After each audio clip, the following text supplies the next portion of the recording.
From Lagos, the nation's commercial capital, this is the news at 10.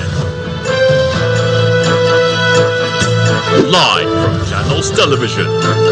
Reporting tonight, Anne Waodo.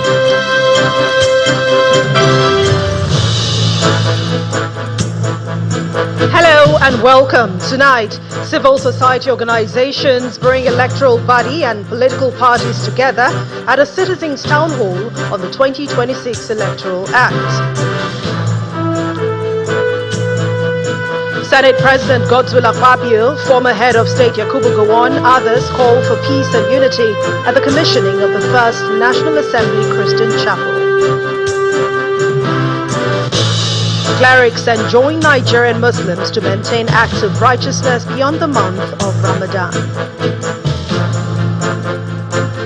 And U.S. President Donald Trump says military operation in Iran ahead of schedule after confirming the destruction of 9 Iranian naval ships.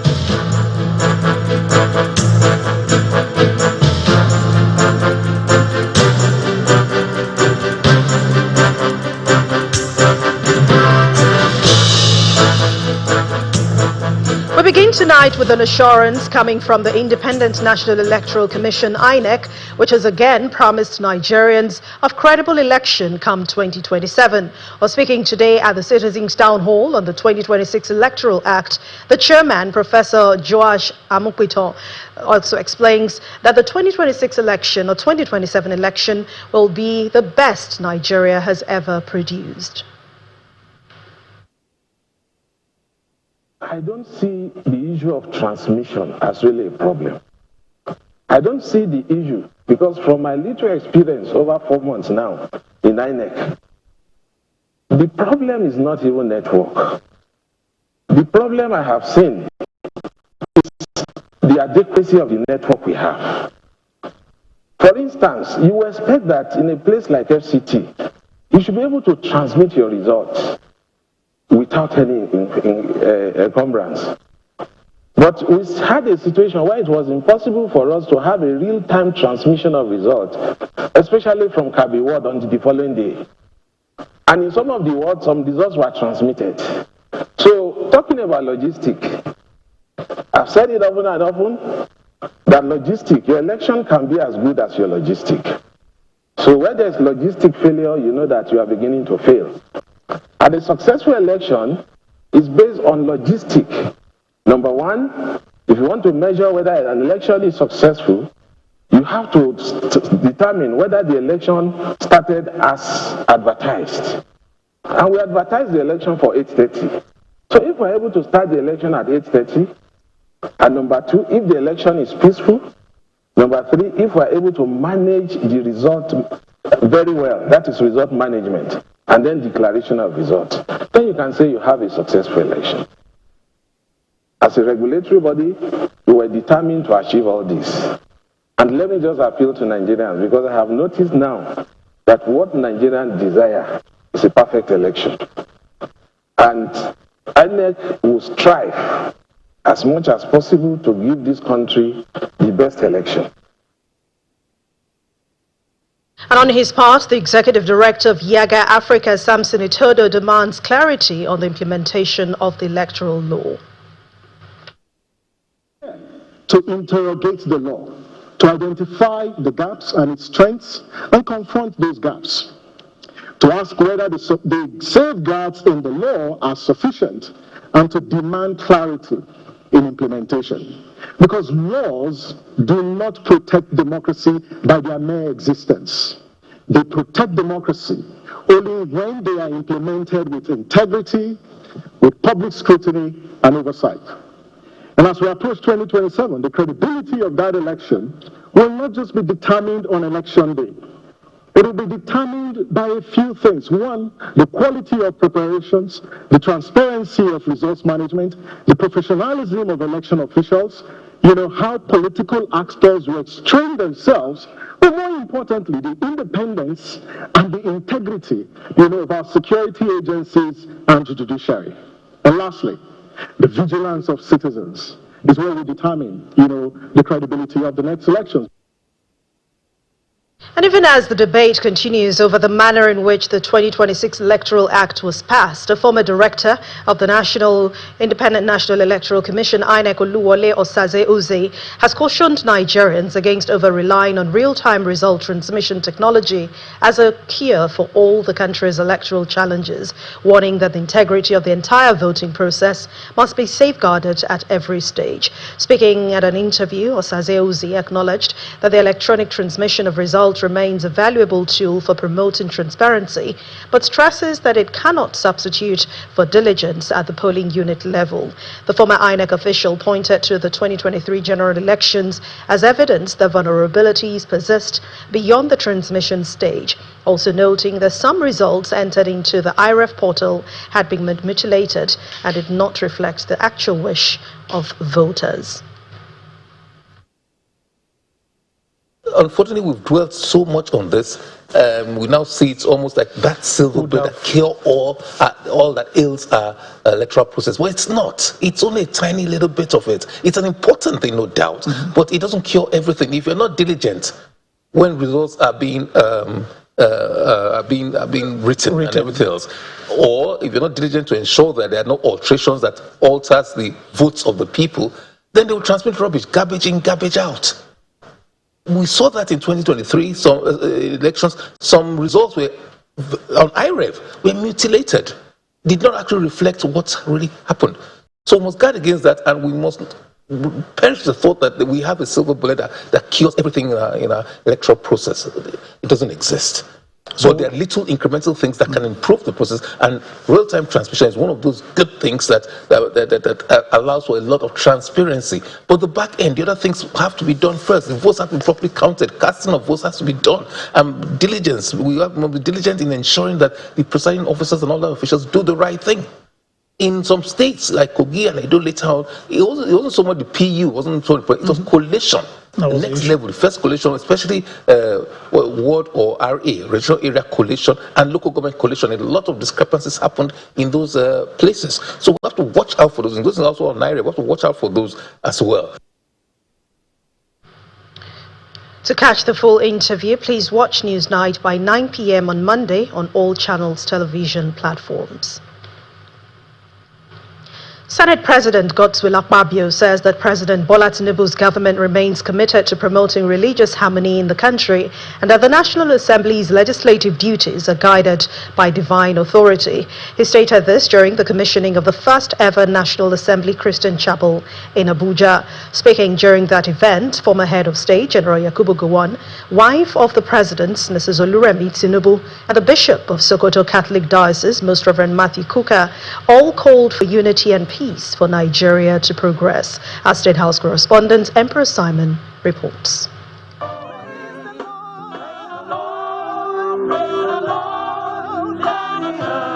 History is made as lawmakers, including the President of the Senate, gather for the commissioning of the first ever National Assembly Christian Chapel.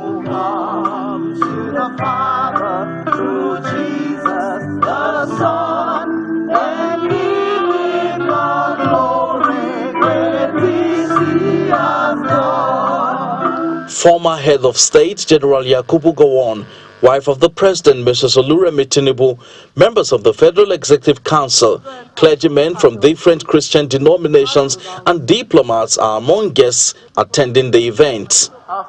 It's a moment of reflection on the supremacy of the Almighty God.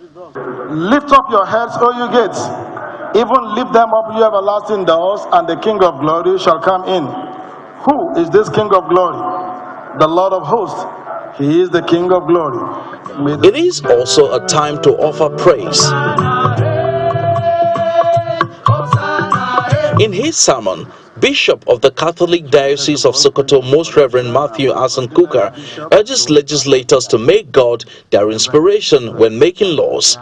By being a legislator in Nigeria, as a Christian, the Lord, His word should be the source of your inspiration. And that the laws that we make must be laws that take cognizance of those who are not even here and who are not necessarily where we are. The importance of unity and peace in Nigeria is also underscored by guests. Let it be a center for unity. Let it all be about Jesus. We must love one another and use it in ensuring the continuity and unity of this country. For the National Assembly leadership, the chapel will serve as a moral compass in their legislative duties. That we are first and foremost accountable to a higher calling. This chapel is a physical expression of that accountability. It is a place where a senator burdened with the weight of a difficult bill may kneel in prayer, where a representative wrestling with conscience may find clarity. We affirm that the strength of a nation lies not in its institutions alone. It doesn't even lie in the governance, but in its recognition and worship of the divine authority. God, God, and God.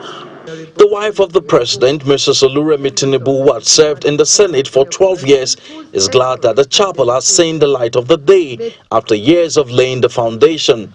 As we dedicate this chapel today, may it inspire humility in leadership, courage in decision-making, and compassion in service. And may Nigeria continue to flourish as we collectively seek the face of God in worship and prayer in this chapel in Jesus' name. Prayers are offered to God for the progress and peace of the nation, divine guidance in the affairs of the National Assembly, and for the advancement as well as protection of the Church of Christ in Nigeria. That the church will be bearing the fruits of righteousness. The 750-seater National Assembly Christian Chapel will serve as an auditorium for weekly prayer meetings of the National Assembly Christian legislators and for the annual National Prayer Breakfast. Emperor Simon, Channels Television News. The Minister of Defense, General Christopher Musa, is asking Nigerians to remain united against all enemies of the country, as he insists that nobody will be allowed to destroy Nigeria. General Musa made the call during the special Abuja Power Touch program hosted by Pastor Matthew Morakinyo and his wife, Pastor Mary Morakinyo of the God City International Church at the Velodrome of the National Stadium in Abuja.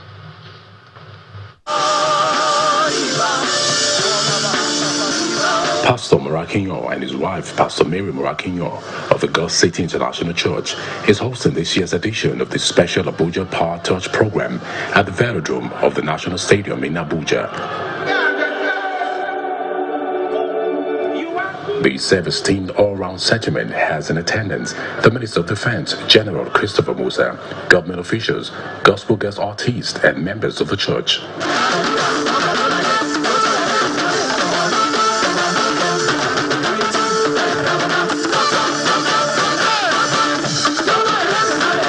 Service begins with a guest artist ministration, following melodious praises led by the choir.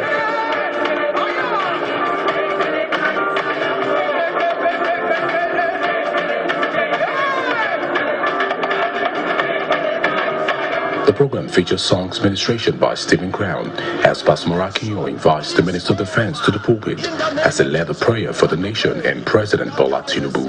Insurgency in our nation is over in the name of Jesus. In his opening remarks, the Minister of Defense emphatically declared that nobody will be allowed to destroy Nigeria. Your prayers has continued to give us victory in this country, and nobody will intimidate us. No matter how they try to diminish us, it will never happen. Pharaoh tried it and never succeeded. Other ones tried it, they will never succeed. Nobody will destroy this country because this is God's own country. So I want us to be proud of ourselves wherever you find yourself. Know that you serve the living God who will never ever let you down. And we must unite against all enemies of this country. We need to call on God for security. We need to call on God for prosperity. We need to call on God for peace in our land.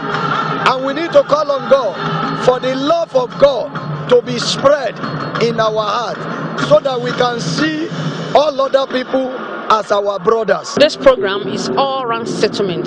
We are believing the Lord to settle us in every area of our lives, spiritually, physically, financially, emotionally, in the family, in the home front, the life of our children, our husband, our wives, in our businesses and career, in all around settlement. The event, which attracted Nigerians drawn from different parts of the nation, is an annual gathering of members of God City International Church. I go forward. I go. In part two, after the break, Cross River lawmakers and residents support Governor Basiotu's renewed push to reclaim disputed oil wells. Please join us again.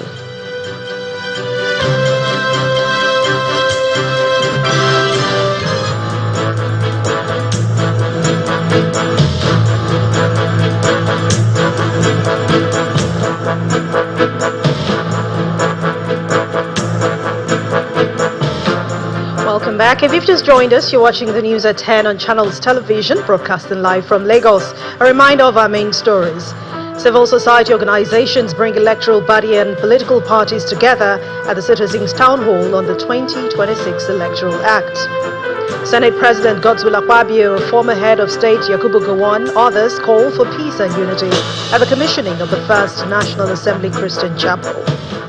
Clerics enjoin Nigerian Muslims to maintain acts of righteousness beyond the month of Ramadan. And U.S. President Donald Trump says military operations in Iran are ahead of schedule after confirming the destruction of 9 Iranian naval ships.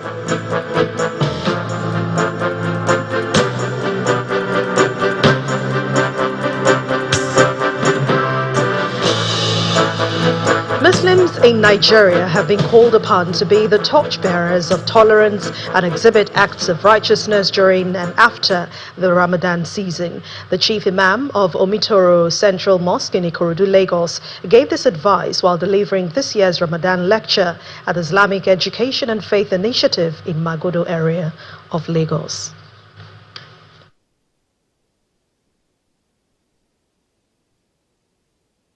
This is the 24th edition of the annual lecture of the Islamic Education and Faith Initiative, IEFI, with the theme, Religious Persecution and Responsive Governance in Nigeria, held at the Center's Auditorium in Magodo, Lagos State. Present to grace the occasion is the Chief Justice of the Federation, Honorable Justice Kudirat Kekereekun, Islamic clerics, among others. In his welcome address, the president of the center noted that this year's lecture calls for stock-taking of the organization's achievements. Prioritize and focus more on Islamic education and welfare. The objective is to contribute to the growth of Islam and the development of Muslims. Speaking on the topic, religious persecution and responsive governance in Nigeria, the guest lecturer Sheikh Daud Adilakun called on Muslims to use this period to exhibit acts of righteousness. You will be commanding righteousness. You will be upholding justice. You will be upholding fairness. You will be upholding womanliness. This is why you are the best of nations. That is the character of Islam. One, and be forbidding evil. You will not keep quiet when things are going bad. And then you believe in Allah subhanahu wa ta'ala. The chairperson of the day, who is the Chief Justice of the Federation, Honorable Justice Kudirat Kekereekun, emphasizes the need for the Muslim body to spread knowledge among the faithful. I'm happy to say that because of initiatives like this one, the Muslim Ummah is better educated, we are better enlightened. For all your programs, they are very, very impressive. The topic for this year, which is religious persecution and responsive governance in Nigeria, is widely accepted to be very apt as it captures the current state of the affairs in the country. I think our leaders should spend more time on giving us reorientation. And look at what God had designed this year. Lent and Ramadan almost started at the same time. And it's calling on us to come together. Let us exude all things that can affect our national psyche. Let us be stronger and more formidable. However, as the clerics enjoined the Muslim faithful to be upright in their doings, it was also an occasion to highlight the role of government in protecting the lives and property of the citizenry. Cross River State lawmakers and residents have expressed strong support for Governor Basiotu's renewed efforts to reclaim disputed offshore oil wells currently assigned to Akwa Ibom State following maritime boundary adjustments with Cameroon. The push reflects ongoing legal and political initiatives by the state government to address what stakeholders describe as a long-standing economic setback and to secure the future development benefits for Cross River State. Since the 2002 ICJ ruling that ceded the Bakassi Peninsula to Cameroon, Cross River lost key offshore oil wells to Akwa Ibom, reducing derivation revenue and impacting development and public services. Disputed areas like the Itu Axis, Inyo-Botakara Corridor, and Oran Coastal Stretch remain sensitive, with successive Cross River administrations pursuing legal and administrative challenges to reclaim historical and maritime rights. Residents have applauded Governor Basiotu's ongoing efforts to recover state assets, calling the initiative vital for Cross River's economic revival and long-term development.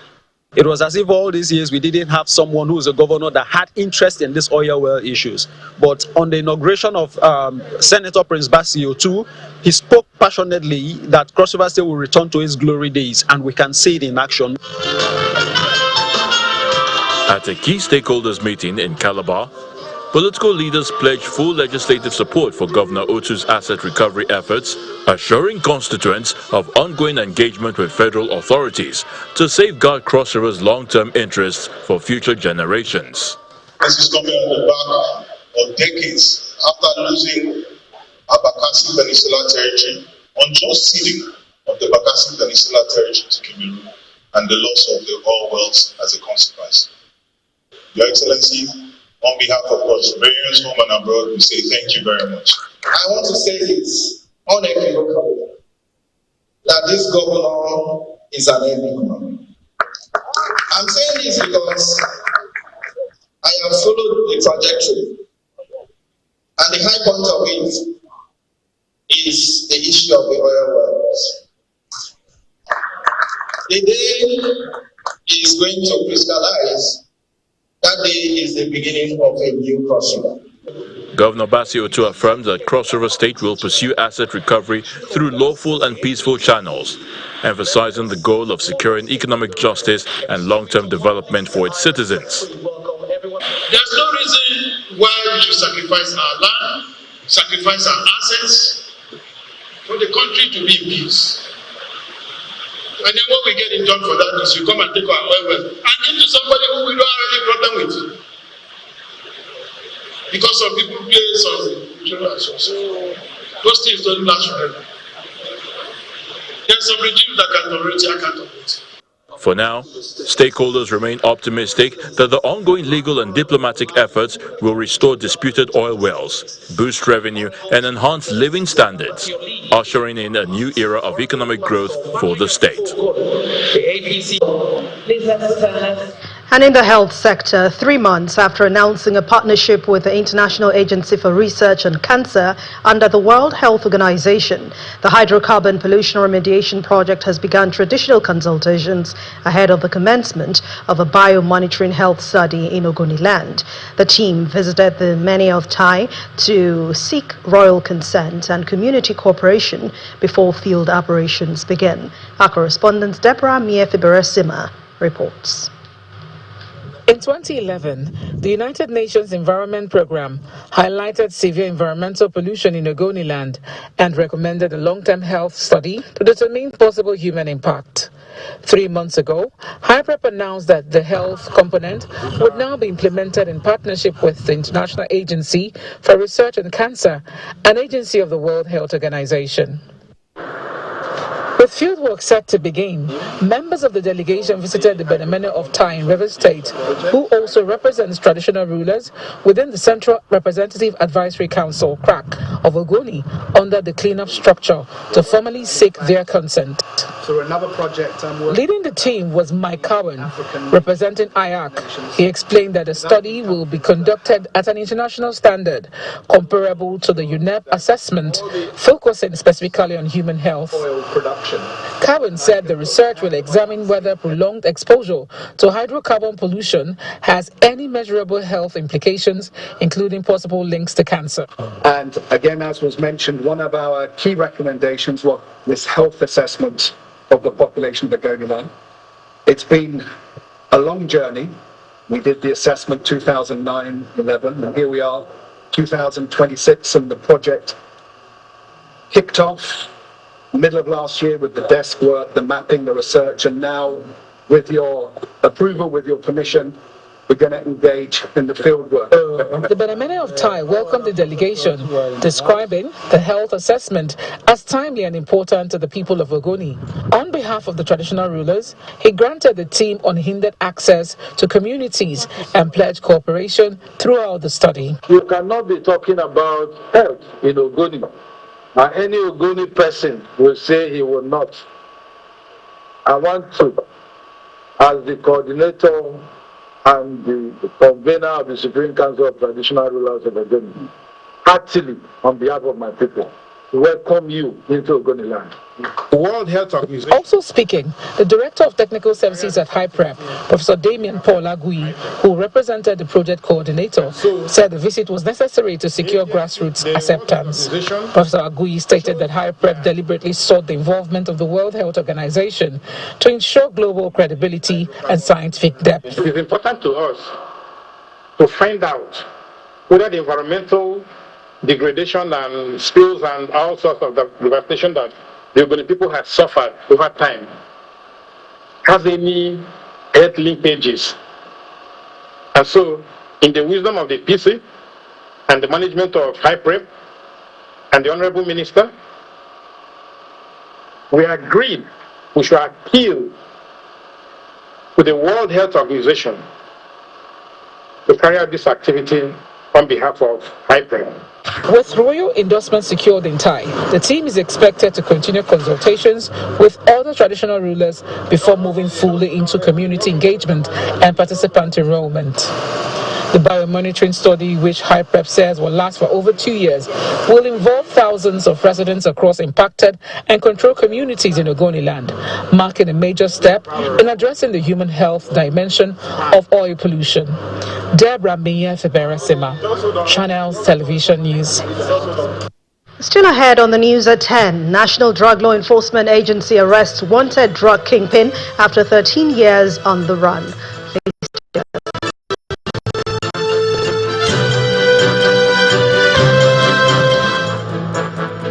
Welcome back. You're still watching the news at 10 on Channels Television.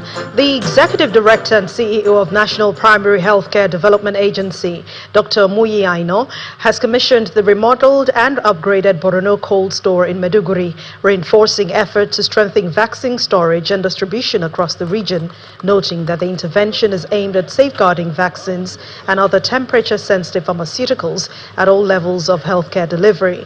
In 2025, the federal government distributed 1,653 solar-powered cold chain refrigerators nationwide, with additional units scheduled for development and deployment this year. According to the NPHCDA, the cold chain equipment was disbursed based on population. And following the commissioning, Dr. Aino and his delegation paid a courtesy visit to Governor Zulum to express appreciation for his continued support for federal health initiatives.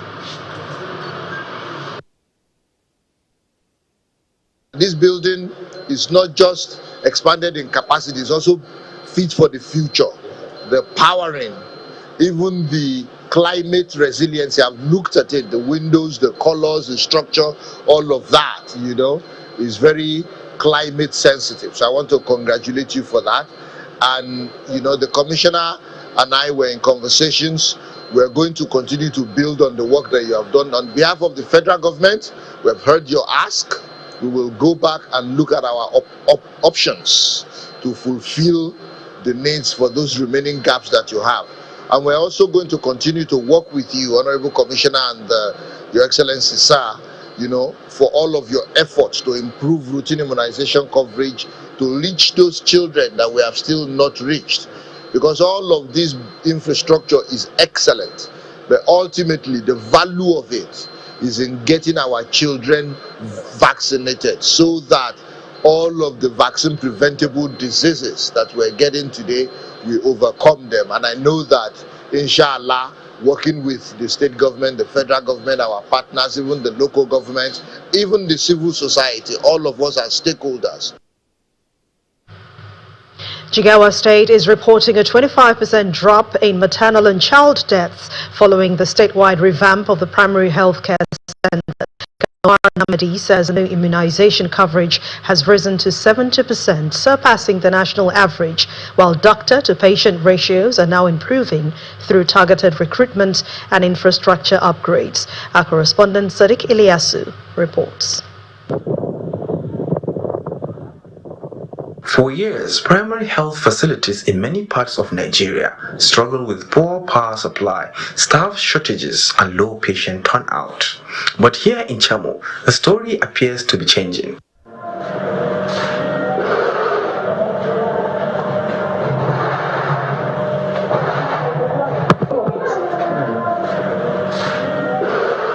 The Jigawa state government says its primary healthcare investment is yielding results, with a 25% drop in maternal and child death. In a country where, according to the National Bureau of Statistics and the Nigerian Demographic and Health Survey, maternal mortality exceeds 500 per 100,000 live births, officials add that immunization coverage in the state has risen to 70%, above the national average of 57%. In the health sector, significant progress has also been made toward our goal of enhancing access to high quality and affordable health care services.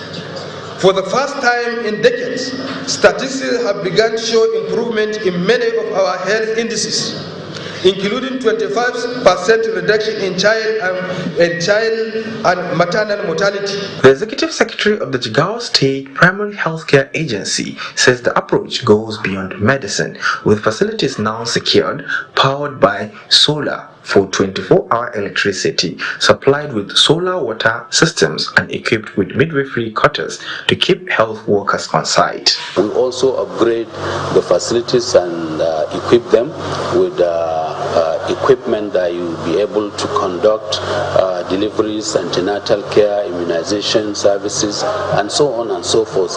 And all of these facilities are accredited by the National Health Insurance Agency, so they provide services for the enrollees of the Basic Healthcare Provision Fund, as well as the J-Care program of the government of Jigawa State, whereby vulnerable groups are insured, are given insurance to be able to access services in those facilities. At this facility, antenatal visits have risen sharply. Now the facility records about 70 women weekly for antenatal care, a figure that reflects growing community trust. We have our clinic every Tuesday and Thursday. And before we used to record 40, but now it's over 70. We give net, we give drugs, we give free service in the unit that make them to come. For Rabi Muhammad, who recently delivered her baby here, the experience was both safe and free. I came here and gave birth. Everyone was nice and professional. And at the end, I didn't pay a penny. Health experts say sustained investment in primary health care could cut preventable death and ease pressure on high-level hospitals. And in Chamo, the impact is clear. More women seek care, more children are immunized, and facilities now operate around the clock. Sadiq Ilyasu, Channels Television News. And from the health sector, we turn our attention to agriculture, as the government of Benue State has signed a $2 billion public-private partnership with some United States-based investors to establish an artificial intelligence school at the Benue State University of Agriculture, Science and Technology in order to develop world-class agro-processing hubs. But the managing director, Benue Investment Property Limited, Mr. Raymond Asemakaha, says investors from Cow Team Energy Services and Mr. Tom Isehoi disclosed this at a presentation meeting before Governor Hyacinth Alia, who is represented by his deputy. The old banquet hall of the Benue State Government House, Makurdi, plays host to top government officials and private investors in what is described as the biggest defining moment of economic development for the state. Governor Hyacinth Alia, who is represented by his deputy, arrives the hall for the public-private partnership with some United States-based venture capital investors who are investing $2 billion in artificial intelligence and industrialized agriculture. Looking at our innovations, the BIPC Group Managing Director speaks on the value derivable from the investment, while the investor is optimistic that with $2 billion, Benue agriculture will reposition the state's economy. our goals here is simple, is to transform our raw materials abundance in high-value products while leveraging on cutting-edge technology. If you prepare for AI, you don't need any employment, because you will end up with financial sovereignty. Every individual in Benue State, if the program I'm proposing is done, will sit in their home and be earning global income, earning dollars from all over the world. The Deputy Governor highlights the administration's effort in putting structures to ensure the partnership does not suffer the fate of previous agreements. We have groups that have come locally and from abroad, sign all kinds of MOUs that never take off. So the fatigue had already set in when you came in. But we are happy that you have a background that is verifiable. I'm going to put together a small technical committee that will work quickly with the managing director of BIPC to put in place a working relationship between your group and Benue State government, and this will be presented to the Benue State Executive Council for consideration. The team then visits the Food Basket Bureau established by the Alia administration with discussions around Outgrower scheme to support the supply need of the Bureau and market brands. The deal will combine the use of cutting-edge technology to leverage agricultural potentials of Benue, including artificial intelligence study at the Benue State University of Science and Technology, to bridge academic research gaps with a $2 billion initial investment. And now to infrastructural development. The Kaduna State government has officially commenced the reconstruction of the iconic Ahmadu Bello Stadium following its formal takeover from the federal government of Nigeria. Speaking during the inspection tour of the 62-year-old sporting facility, the Kaduna State Commissioner for Sports Development, Professor Benjamin Gongong, said the stadium, built in 1964, had fallen into a state of serious disrepair and could no longer host national and international sporting events. The Ahmadu Bello Stadium comes back to life with construction activities as reconstruction work officially begins. The 62-year-old stadium was built in 1964 by the late Premier of the defunct Northern Region, Sir Ahmadu Bello, with a capacity to accommodate 16,000 spectators. Despite its national significance in sports development in Nigeria, the stadium suffered neglect by previous administrations. In his determination to restore its lost glory and reposition sports as an economic driver, Governor Obasani recently signed a memorandum of understanding with the federal government for the official takeover of the stadium by the Kaduna State government. The President's Renewed Hope agenda places strong emphasis on youth empowerment, infrastructural renewal, and sport development as instruments of national unity, economic growth, and social stability. The Kaduna State government has already commenced the comprehensive reconstruction and modernization of the Ahmadu Bello Stadium. Upon completion, the Ahmadu Bello Stadium will become the second largest stadium in Nigeria after the Moshood Abiola National Stadium, Abuja. Beyond expansion, this project represents a total transformation into a fully integrated sport city, incorporated upgraded sporting facilities, modern infrastructure, and commercial components that will ensure sustainability and revenue generation. The 62-year-old stadium is now undergoing a total reconstruction, with the capacity expanded from 16,000 to 32,000 seats, positioning it as the second largest stadium in Nigeria. When completed, the capacity of this stadium will be 32,000. For the public stands, we did a raft foundation around the stadium, which is done. And for the retainer wall, the necessary foundation.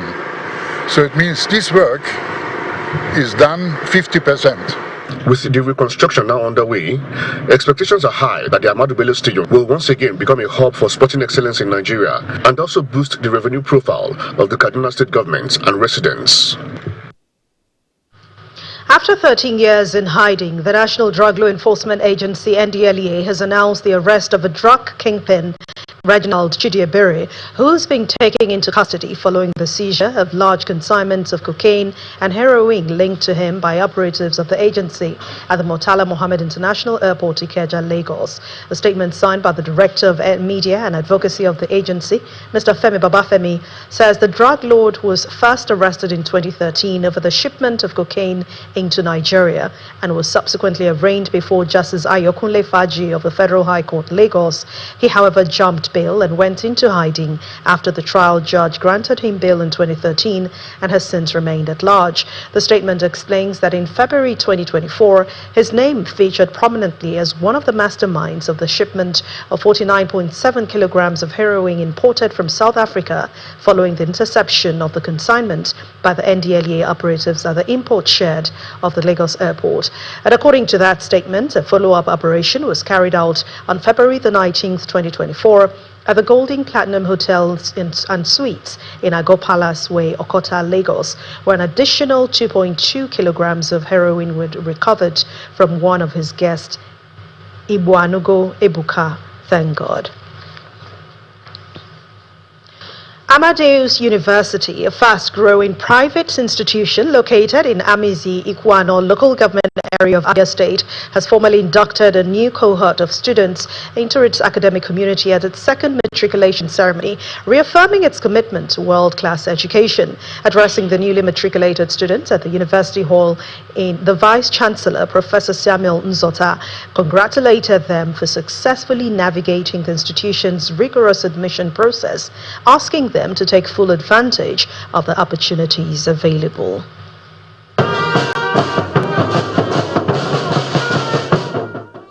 It's the second matriculation ceremony of Amadeus University, located in Amizi, Ikwama local government area of Abia State, an event marking another milestone in the institution's steady growth as a leading private university in the country.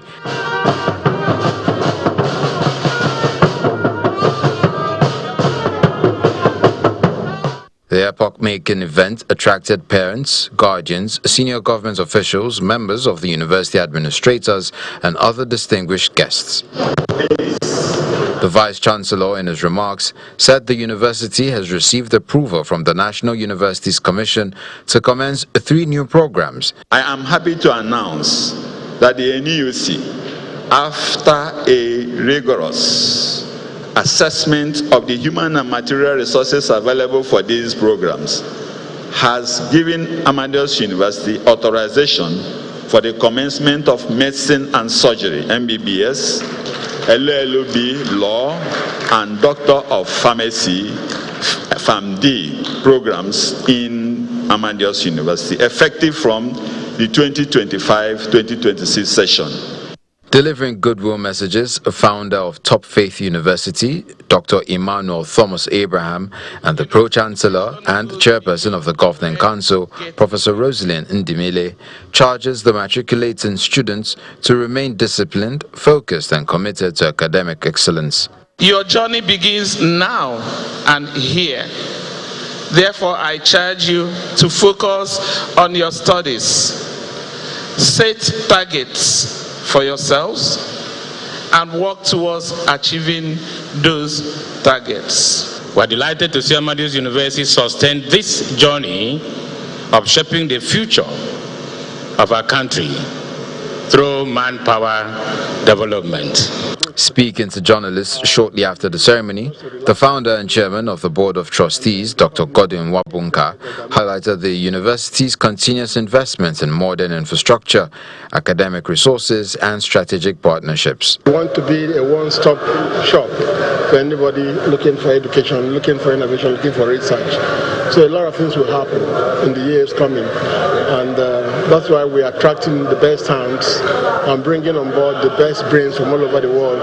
One of the matriculating students, Ifeanyi Blessing, expresses excitement and urges prospective candidates preparing for the joint admissions and matriculation board examinations to consider Amadeus University. And I chose this school because it's actually just the best.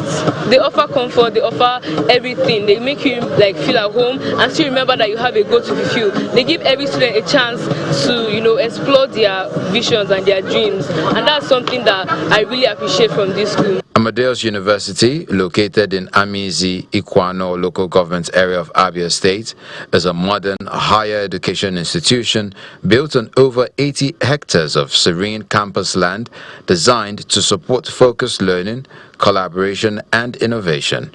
The university integrates entrepreneurship training, research, and digital learning tools into its curriculum.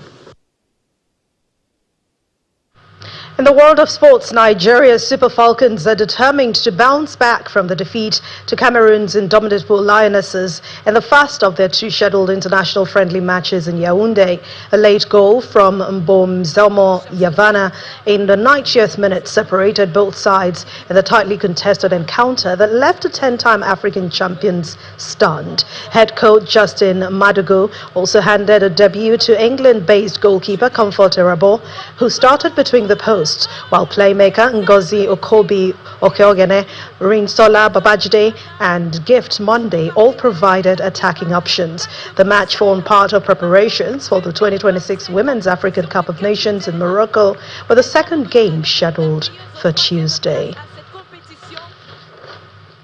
And in the English Premier League, Danny Welbeck grabbed his 10th league goal of the season at Brighton as they beat Nottingham Forest 2-1 to claim back-to-back wins for the first time since November. Relegation threatened Tottenham's miserable 2026 continued as their winless run extended to 10 league games, but Fulham gaining a deserving 2-1 victory over Spurs at Craven Cottage to boost their own hopes to qualify for European football. Manchester United fought back to beat 10-man Crystal Palace 2-1 and then go to third on the log amid penalty controversy and a contentious red card decision. At the last game of the day, Arsenal beat 10-man Chelsea 2-1 at the Emirates to open up a 5-point gap on the league table. And Borussia Dortmund captain Emre Can will miss the remainder of the season, and after scans confirmed that he tore his ACL in Saturday's 3-2 home loss to Bayern Munich. Dortmund also confirmed the injury in a statement, saying that Can will be out for an extended period. He clutched his left knee after tussling with Bayern's Konrad just before halftime, and the former Liverpool and Juventus midfielder played on for a few minutes, but then he signaled to bench and was withdrawn.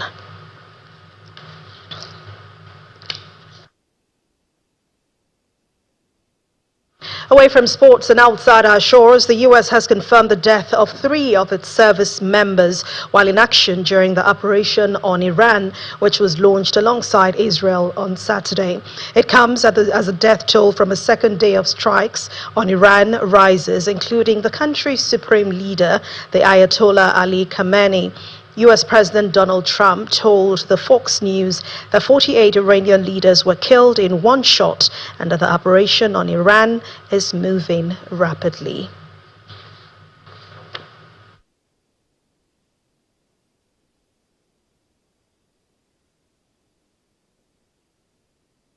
It has been a second day of U.S.-Israeli attacks on the Iranian capital, Tehran. Sounds of explosion are heard in the various parts of the city, causing a thick blanket of black smoke.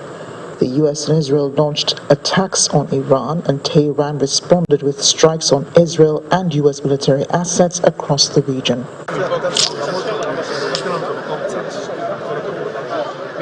The death toll has been rising in Iran.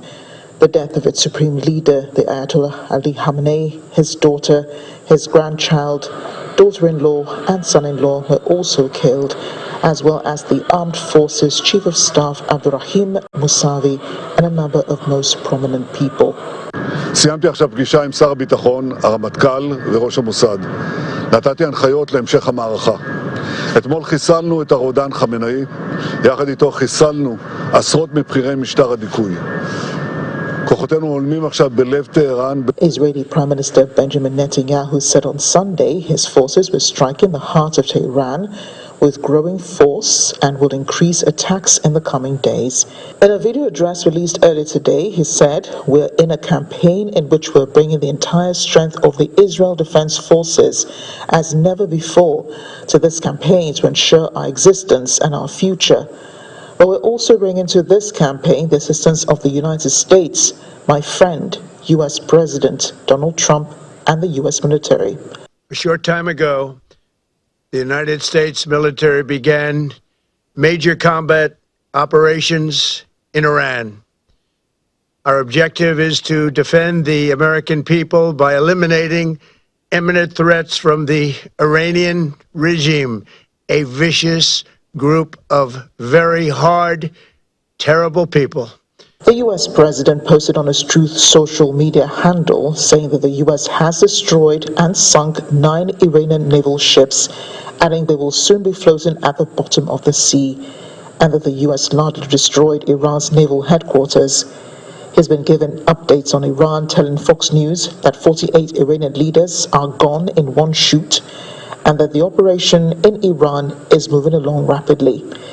In a separate interview with CNBC, he says the U.S. campaign is moving along very well ahead of schedule, adding, "We're doing our job not just for us, but for the world." In the meantime, all crossing points into Gaza, essential for aid deliveries and patients traveling for medical treatment, remain closed. The Israeli defense body Gokat cites the need for security adjustments. At least 55 Ghanaians have been killed fighting in the war in Ukraine, with 2 others currently held as prisoners of war, according to Ghana's Foreign Affairs Minister Samuel Ablakwa. Speaking during the visit to Kiev, Mr. Ablakwa said the Ukrainian authorities estimate around 272 Ghanaians have been drawn into the conflict since 2022, describing the figures as depressing and frightening. He says the Ghanaian government is working to track and dismantle illegal online recruitment networks while stepping up public awareness campaigns to stop young people from being lured into the war. The confirmed deaths mark the highest casualty toll from a single African country in the Ukraine-Russia war.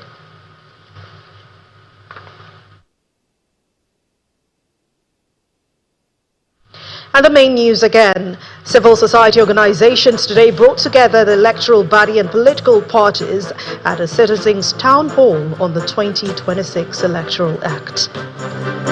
And U.S. President Donald Trump today announced that the military operations in Iran are ahead of schedule after confirming the destruction of 9 Iranian naval ships. That's the news at 10 tonight. Thank you so much for watching. I'm Anne Nwawadu. Have a wonderful week ahead. Good night.